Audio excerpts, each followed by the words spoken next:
Unbelievable. Mattis just scared King Jung with these 5 words. When it comes to keeping the U.S. safe, Secretary of Defense James Mattis is not messing around. For years, we have sat by and let North Korea threaten us, and those days are over. Yesterday, Mattis met with his British counterpart, Michael Fallon.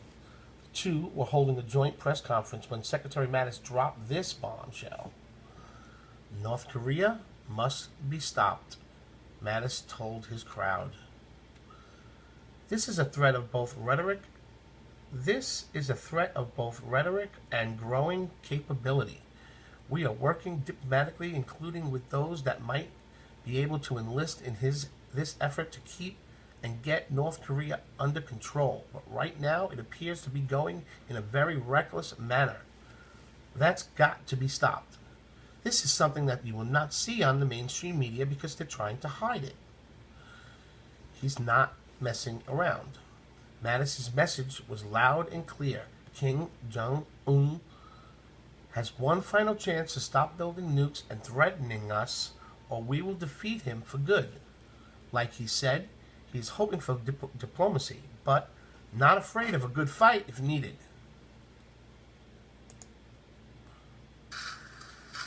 And this is 21 minutes long, so I'm going to quickly read this last paragraph and then we'll watch it. He also sent a warning to Putin, telling him to back off his political and social tampering in the world, or there will be consequences. Are you proud to have a man like James Mattis in charge? If so, share this and let everyone know. Also, comment below and let us know what you think. Thanks for watching. Here's the rest of this.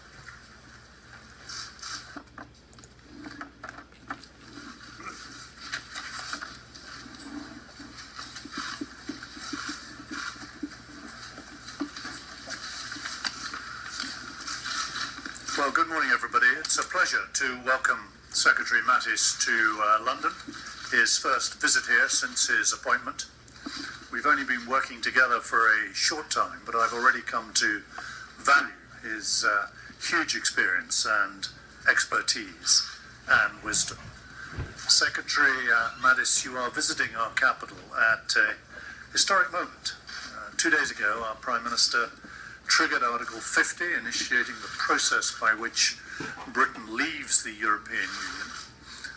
Our Prime Minister wants to agree a deep and special partnership with the European Union, encompassing not just economic, but security cooperation.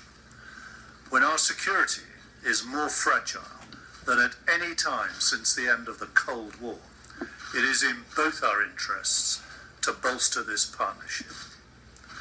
But this historic week is also an opportunity for us to build a global Britain. Our armed forces embody that internationalist approach.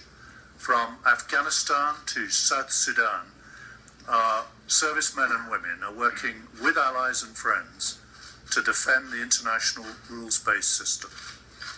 And we have no closer friend than the United States.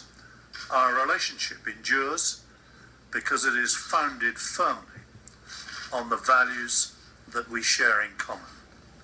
And last week's terrorist attack at Westminster, which claimed the lives of 4 citizens, including US citizen Kurt Cochran, reminds us that those values are under attack. So we began today by reviewing our international efforts to confront global aggression and extremism. In Iraq and in Syria, we stand shoulder to shoulder as leading members of the counter-Daesh coalition. Today, Daesh is failing. In Iraq, it is clinging on to its last stronghold, though 40% of West Mosul has now been liberated, and hundreds of thousands are returning to their homes. Meanwhile, our two nations are providing reassurance to our Eastern European allies in the wake of Russian aggression. We are leading NATO's enhanced forward presence.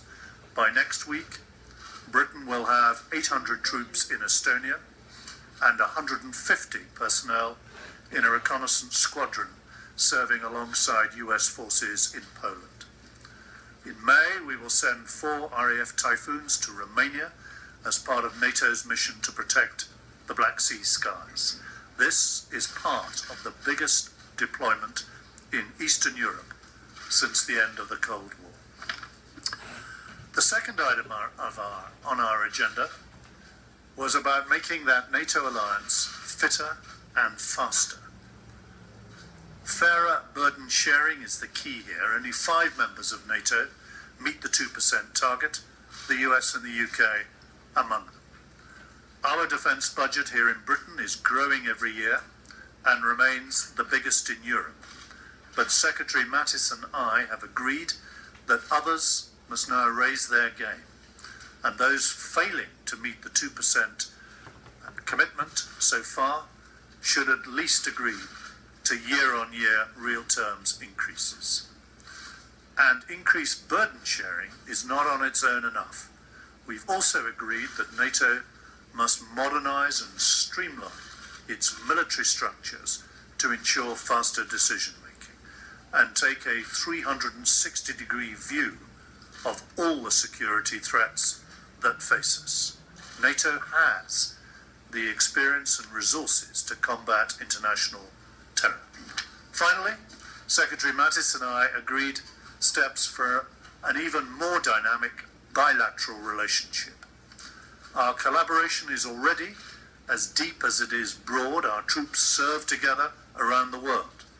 We cooperate on everything from intelligence and innovation to nuclear and conventional capability. Our joint work on the F-35 fighter is a prime example.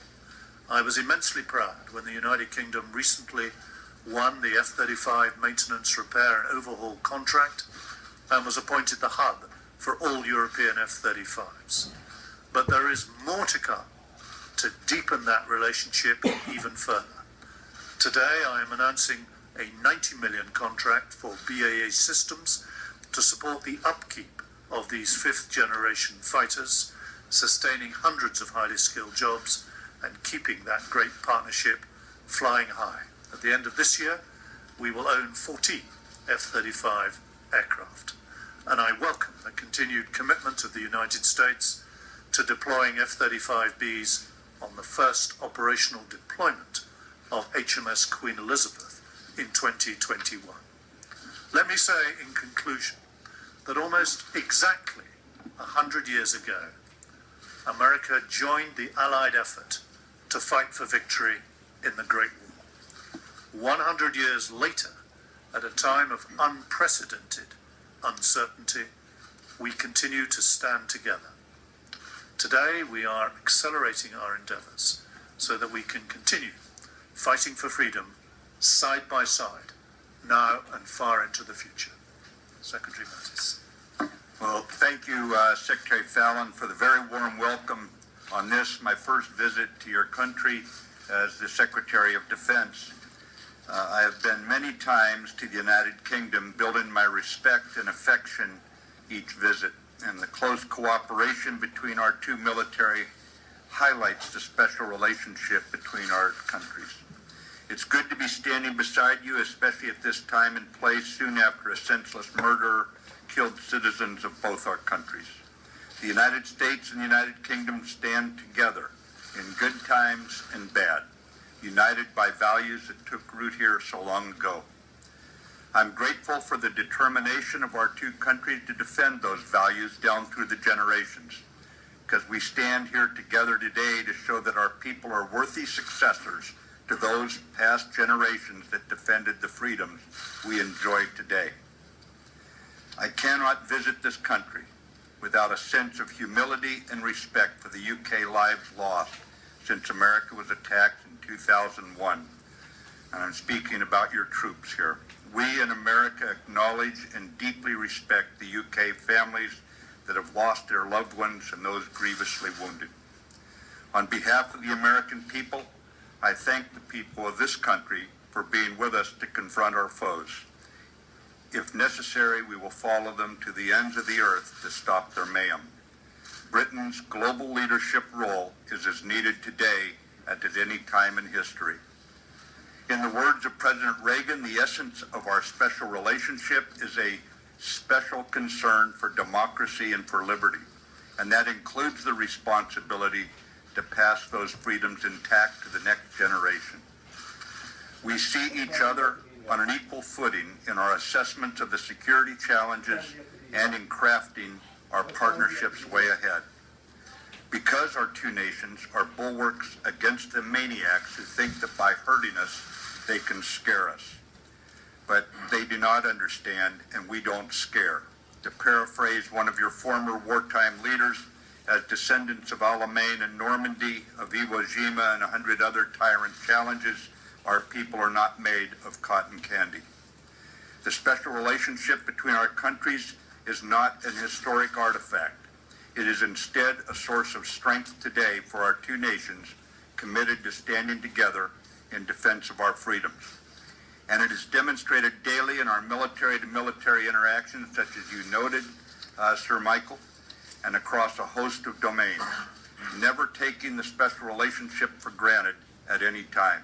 In fact, our relationship grows in strength with the commitments we make and the mutual respect we share in trying times. Sir Michael and I just finished a highly productive meeting that he summarized, one in which we shared a mutual appreciation for the security challenges that we jointly face as strong members of the NATO alliance. In that regard, I point to Britain's leadership in the European Reassurance Initiative, providing a formidable reinforcement of our Baltic allies. With our shared history, our shared values, and shared commitments, we will always stand together with our British allies, bound by inseparable ties of friendship. Thank you. Thank you. Now we've time for a few questions. The first from Ali Bunkle, Sky News. Bo, thank you. General Mattis, perhaps first to you. Back in 2012, when I think you were still in uniform, and when asked what the three gravest threats facing the United States were, you said Iran, Iran, Iran. Now that you are out of uniform and in a suit and Defense Secretary, and in light of their recent ballistic missile test, what are you going to do about it? And Secretary Fallon, the EU has said, deal or no deal, security across Europe will not be affected. The British government has said, if there is no deal, that will weaken security. Can you clarify the British government's position and explain why that is not a threat? Thank you. At the time when I spoke about Iran, I was the commander of U.S. Central Command, and that was the primary exporter of terrorism, frankly. It was the primary state sponsor of terrorism, and it continues that kind of behavior today.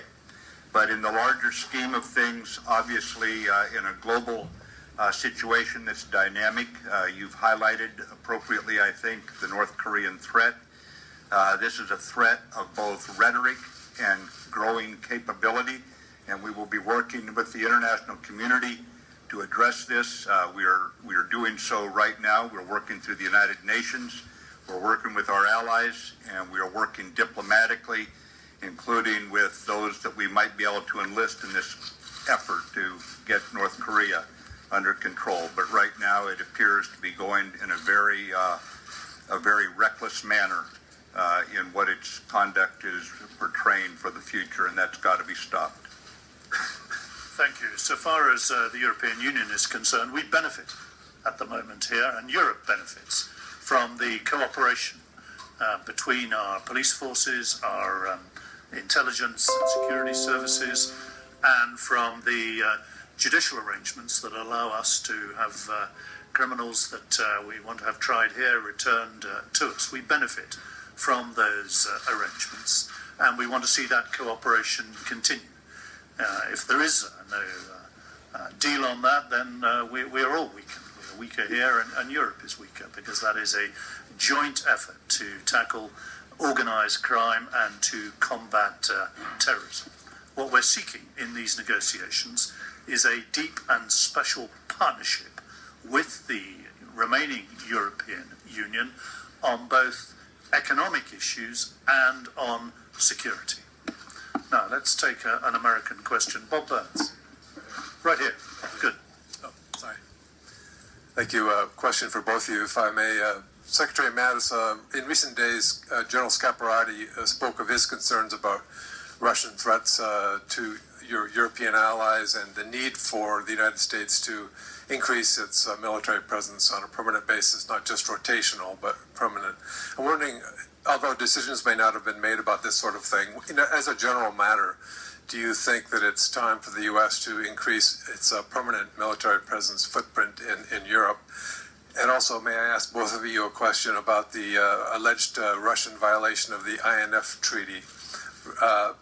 Secretary Fallon, realizing that this is a U.S.-Russian treaty by itself, nonetheless, do you feel it's the sort of thing that requires some sort of response in kind in terms of missile deployments in Europe? And for you, Secretary Mattis, on the same matter, do you think it's time for the United States to exit that treaty? Certainly. Well, thanks, Bob. Russia's violations of international law are now a matter of record, from what happened with Crimea to other aspects of their behavior in mucking around inside other people's elections and that sort of thing. So I think the point I would make is that NATO stands united. The transatlantic bond is united. We are going to maintain Article 5 as absolute bedrock of the NATO alliance. And we will, as you see with the European Reassurance Initiative, act according if Russia chooses to be a strategic competitor. On the INF issue, we're in consultation with our allies, and we are still formulating the way ahead. In fact, it'll be addressed, I think, very, very soon as a matter of highest level concern. Well, thank you. So far as enhanced forward presence is concerned, we want to see that presence as persistent as the threat that it is designed to deal with, to reassure those allies on our eastern flank and to deter the kind of Russian aggression that we've seen recently, military build-up, use of hybrid techniques, and indeed interference through cyber and other techniques. So we need to stand up that presence for as long as is needed. So far as the INF treaty is concerned, we reviewed that in our meeting this morning, and we look forward to the more formal response from the United States, and we too think that is something that needs to be taken forward, not just by the United States, but by NATO generally, once we have those violations confirmed. Taken forward. Now, a British question, Daily Mail, Larissa Brown. Secretary Mattis, one of your generals has said that Russia may be arming the Taliban in Afghanistan, and there's also the presence of Islamic State in the country. How concerned are you by these factors, and what will you do about it? And Sir Michael, the same question for you about Russia, but also will the UK send combat troops back to Afghanistan as it steps up its global role post-Brexit? Thank you.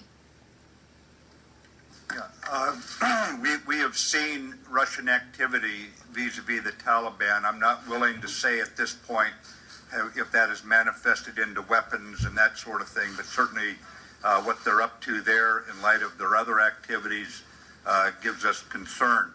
I would just say that we look to engaging with Russia on a political or diplomatic level, but right now Russia is choosing to be a strategic competitor, and we're finding that we can only have very modest expectations at this point of areas that we can cooperate with Russia.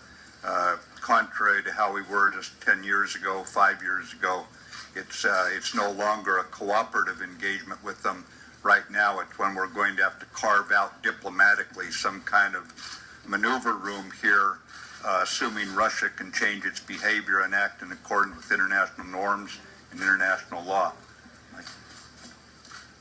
Thanks. I mean, this is there's a pattern of interference now by Russia in different parts of the globe that needs us to be, when we engage with Russia, to be wary of what Russia is up to. And that is why there cannot be at the moment any return to business as usual with Russia. We work with Russia to deconflict in areas where Russian aviation may be involved on the edge of our information region, flight information region, or in Syria.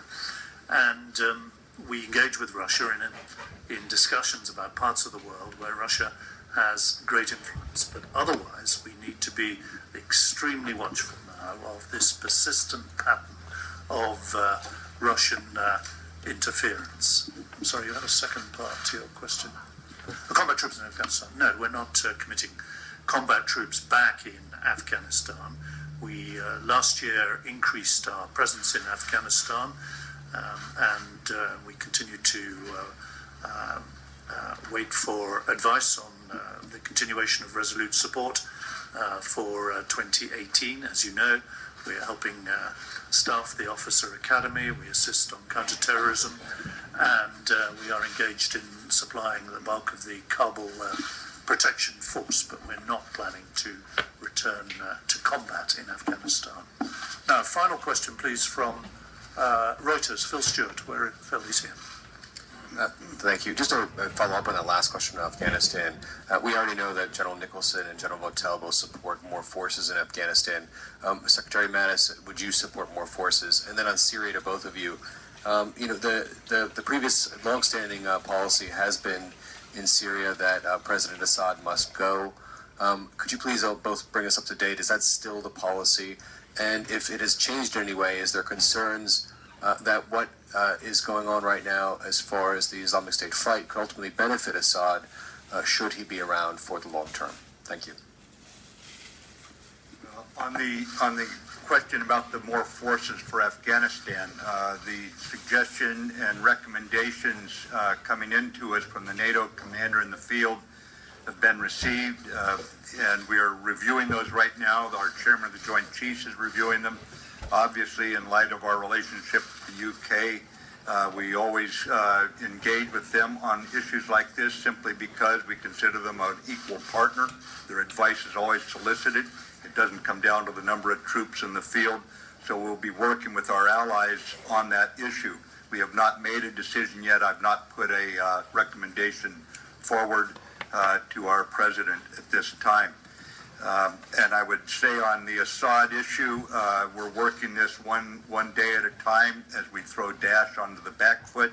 You're all aware that Daesh has every intention of striking externally from the region, and that immediate threat goes to Europe, and we're going to have to keep them on their back foot, and that's where we're concentrating at this point.